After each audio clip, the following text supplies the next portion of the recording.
Bismillahirrahmanirrahim. Assalamualaikum warahmatullahi wabarakatuh. Salam sehat semua Bapak Ibu guru hebat dimanapun berada. Semoga Bapak Ibu hebat selalu tetap bersemangat untuk menjadi hebat dan menghebatkan. Baik Bapak Ibu, kali ini izinkan saya berbagi dengan segenap batas kemampuan saya. Hari ini kita akan coba share, berbagi mengenai administrasi pembelajaran pada kurikulum Merdeka. Sebagaimana yang kita ketahui Bapak Ibu hebat, bahwasanya saat ini pada tahun 2022 pemerintah melalui Kementerian Pendidikan meluncurkan kurikulum Merdeka sebagai pengganti, sebagai penyempurna daripada kurikulum sebelumnya, yakni kurikulum 2013 atau biasa kita kenal dengan istilah K13. Baik Bapak Ibu, hari ini kita akan langsung praktek mengenai pembuatan atau penyusunan capaian pembelajaran. Tapi sebelumnya izinkan sekilas saya mengingatkan kepada Bapak Ibu guru hebat semuanya, bahwasanya di dalam administrasi pembelajaran kurikulum Merdeka ada beberapa komponen yang memang harus kita siapkan. Di antaranya adalah CP atau capaian pembelajaran. Capaian pembelajaran ini mutlak harus ada dengan tujuan agar nanti Bapak Ibu guru hebat dalam pelaksanaan proses kegiatan belajar tidak mengalami kondisi mengajar yang mengambang. Kemudian yang kedua adalah TP, yakni tujuan pembelajaran. Kemudian yang ketiga adalah ATP, alur tujuan pembelajaran. Di samping itu masih ada beberapa komponen yang merupakan administrasi pembelajaran. Untuk hari ini insya Allah kita akan share, akan fokus mengenai penyusunan capaian pembelajaran.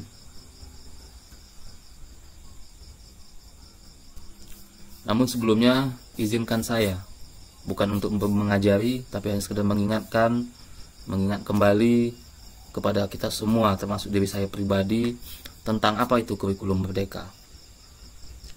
Jadi kurikulum Merdeka itu secara definisi adalah kurikulum dengan pembelajaran intrakurikuler yang beragam, di mana konten akan lebih optimal agar peserta didik memiliki cukup waktu untuk mendalami konsep dan menguatkan kompetensinya. Jadi Bapak Ibu, kurikulum Merdeka ini nanti guru itu memiliki keleluasaan untuk memilih berbagai perangkat ajar sehingga pembelajaran dapat disesuaikan dengan kebutuhan belajar dan minat peserta didik. Oke, Bapak Ibu semua, kita akan coba langsung membahas atau menyusun capaian pembelajaran. Tapi sebelumnya izinkan saya sekali lagi untuk sama-sama mengingat, untuk sama-sama mengulas kembali, mengingat kembali apa itu capaian pembelajaran.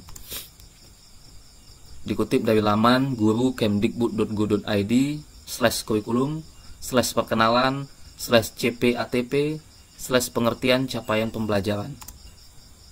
Baik Bapak Ibu, capaian pembelajaran atau biasa dikenal dalam kurikulum Merdeka dengan istilah CP merupakan kompetensi pembelajaran yang harus dicapai murid pada setiap fase perkembangan, yang dimulai dari fase pondasi pada PAUD atau pendidikan anak usia dini.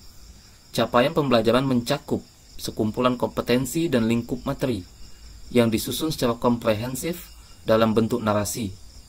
Capaian pembelajaran memuat sekumpulan kompetensi dan lingkup materi yang disusun secara komprehensif dalam bentuk narasi.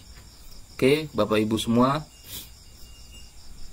dari definisi ini dapat kita ambil satu kesimpulan bahwasanya capaian pembelajar itu sudah disusun oleh para ahli di Kementerian Pendidikan, dan nanti guru hanya tinggal melaksanakan kegiatan pembelajaran dengan tujuan kompetensi yang sudah disusun di dalam capaian pembelajaran ini bisa dicapai. Baik Bapak Ibu, apabila di dalam kurikulum 2013 kita mengenal dengan istilah KI atau kompetensi inti. Kemudian kita juga mengenal yang namanya KD atau kompetensi dasar. Nah, di dalam kurikulum Merdeka, KI dan KD ini kemudian dilebur menjadi satu, dan inilah yang akhirnya dikenal atau disebut dengan istilah CP atau capaian pembelajaran. Oke Bapak Ibu, itu sekilas mengingatkan mengenai kurikulum Merdeka dan capaian pembelajaran. Kita akan langsung pada prakteknya. Ayo kita praktek membuat CP. Are you ready? 1, 2, 3. Baik Bapak Ibu, di sini saya sudah menyiapkan lembar kerja untuk kita mulai praktek melakukan penyusunan capaian pembelajaran. Nah, jadi capaian pembelajaran ini Bapak Ibu guru, sebagaimana yang sudah dijelaskan di awal tadi, bahwasanya capaian pembelajaran ini berisi sekumpulan kompetensi dan lingkup materi yang memang disusun secara komprehensif dalam bentuk narasi. Nah, sementara sekarang tugas kita sebagai guru itu hanya melakukan pemindahan, hanya melakukan copy paste. Kita hanya mengcopy capaian pembelajaran yang memang sudah ter-SK-kan dalam surat keputusan, kemudian kita pindahkan ke dalam lembaran yang nantinya akan jadi bagian dari perangkat pembelajaran kita. Nah, pertanyaannya dari mana kita mengambil capaian pembelajaran yang memang sudah disusun dalam bentuk narasi yang isinya berupa kompetensi dan juga lingkup materi. Oke, mari kita lihat. Nah, dari sini Bapak Ibu, capaian kompetensi yang kita ambil itu berdasarkan atau kita ambil dari keputusan Kepala Badan Standar Kurikulum dan Asesmen Pendidikan Kementerian Pendidikan, Kebudayaan, Riset dan Teknologi nomor 33/H/KR/2022.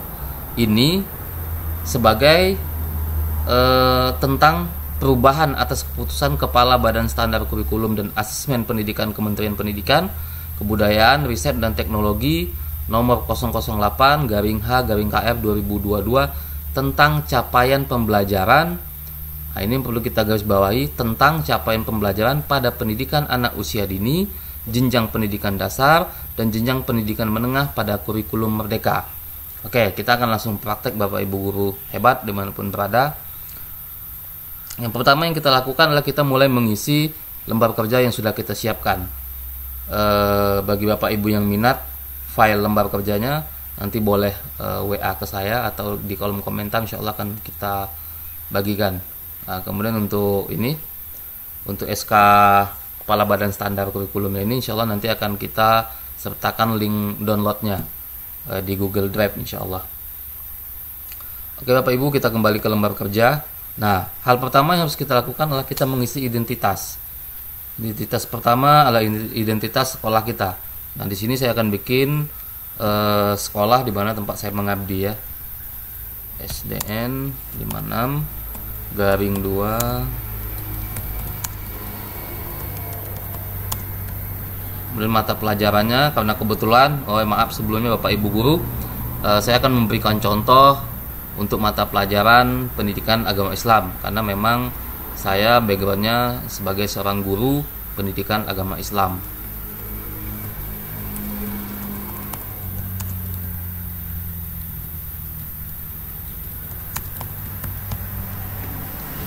Fase, saya akan ambil contoh fase A untuk kelas 1 dan kelas 2. Mengingatkan kembali Bapak Ibu, salah satu dari sekian banyak perbedaan yang ada di antara kurikulum Merdeka dan kurikulum 2013.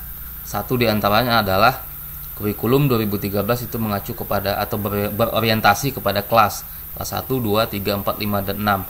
Sementara untuk kurikulum Merdeka lebih berorientasi pada fase, yang dimana satu fase itu memuat 2 sampai 3 kelas ya. Fase A itu kelas 1 dan kelas 2, fase B itu kelas 3 dan kelas 4, fase C itu kelas 5 dan kelas 6, kemudian fase D itu untuk tingkatan selanjutnya. Oke, sekarang kita pakai fase A. Kemudian tahun ajaran yang sekarang 2022-2023. Kemudian capaian pembelajaran. Nah, disinilah kita akan memulai. kita akan langsung mengcopy paste capaian pembelajaran yang sudah disusun di dalam SK Kepala Badan Riset tadi. Oke, kita akan langsung menuju ke halamannya. Ini tadi sudah saya cek, itu di halaman atau di lembar 21. Oke ya, lembar 21. Nah, ini capaian pembelajaran pada mata pelajaran pendidikan agama Islam dan budi pekerti setiap fase. Nah, yang pertama fase A. Nah, ini tinggal kita copy paste Bapak Ibu. Kita tinggal copy paste seperti ini. Sampai di sini, sampai di atas tabel. Kita kopikan. Kemudian kita pastekan di lembar kerja kita. Sip. Nah, setelah ini dipastekan, kita tinggal ngerapiin. Oke, kita rapiin.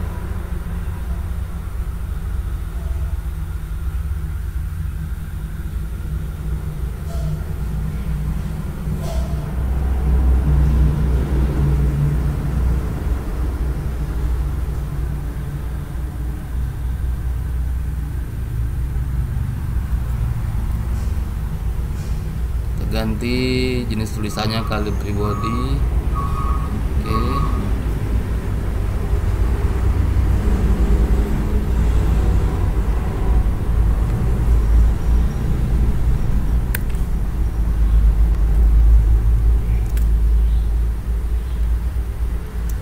Oke Bapak Ibu, ini nanti akan saya percepat saja.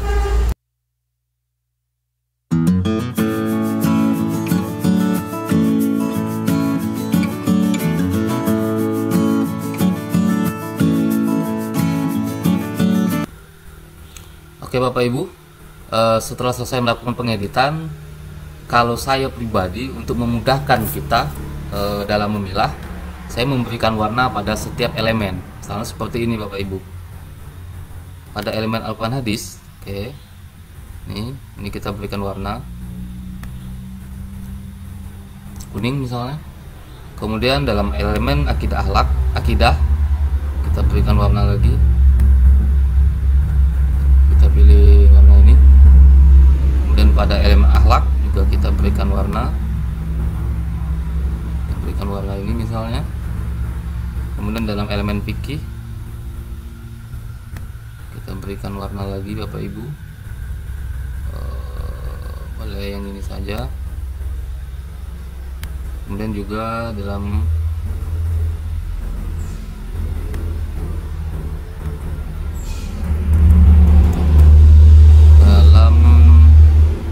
sejarah SPI kita berikan warna juga.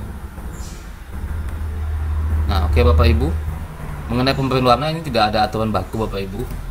Ini hanya sekedar berimprovisasi, berinovasi agar terlihat, agar lebih mudah untuk dilihat, dibaca dan dibedakan. Nah, kemudian tugas selanjutnya Bapak Ibu adalah kita tinggal memindahkan capaian pembelajaran yang tadi sudah kita copy dari SK Kepala Badan ini. SK Kepala Badan Standar Kurikulum dan Asesmen Pendidikan. Setelah kita copy, kemudian ini tinggal kita salin lagi ke dalam tabel. Nah, ini kita isi tabelnya nomor 1 misalnya.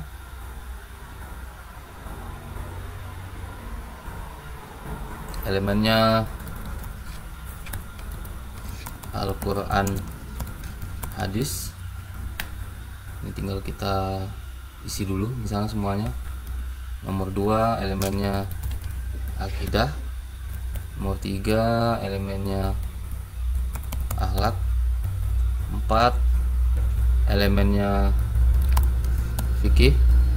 Kemudian 5 elemennya sejarah peradaban Islam. Oke. Nah, kita tinggal copy yang di atas ini, elemen hadis misalnya. Pada elemen Al-Quran Hadis, peserta didik dapat mengenal huruf hijaiyah dan harokatnya. Huruf hijaiyah bersambung dan mampu membaca surah-surah pendek Al-Quran dengan baik. Oke, tinggal copy, blok, copy, kita pindahin ke sini.